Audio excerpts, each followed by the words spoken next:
Hi, I'm Sarah, and welcome to Thinking Out Loud. I'm glad you joined us this week. I'm going to be talking to you about a scripture in James 3, verse 11 through 12. It says, "Does a spring pour forth from the same opening both fresh and salt water? Can a fig tree, my brothers, bear olives, or a grapevine produce figs? Neither can a salt pond yield fresh water."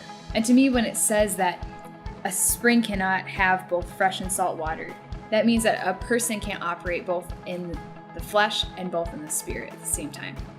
It also means to me when it says that a salt pond can't yield fresh water, that the flesh cannot yield the spirit.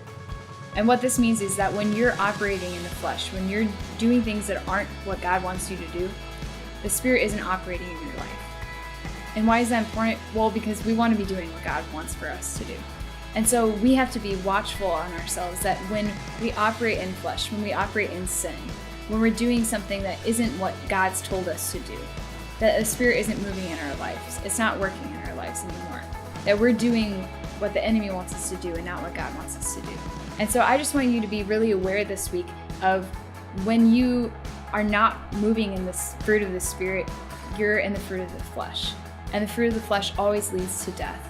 And so we want to have ourselves in a position where we're always moving towards life, and the Spirit is life, that all of our fountains are always flowing with Spirit.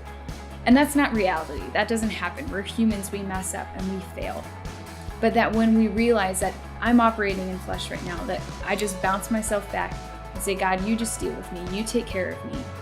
You help me to move in your Spirit and not in myself. I hope this truly ministered to you and that you'll be thinking out loud this week and watching for when you're working in the flesh and when you're working in the Spirit. And when you can identify when you're working in the flesh and when you're working in the Spirit, you'll be able to work in the Spirit more often. And that's the goal. We want to draw closer to Jesus and work in Him more often. So I would love for you to reach out to your youth pastor, to reach out to us even on Facebook when you feel that you're working in the flesh and you don't know how to separate those two or identify the two. You can do that by liking us on Facebook, checking out our website at legacyonline.church, commenting, sharing, and subscribing, whatever you need to do just to stay connected and updated wherever you are. Thanks again for watching. Have a great week and keep thinking out loud.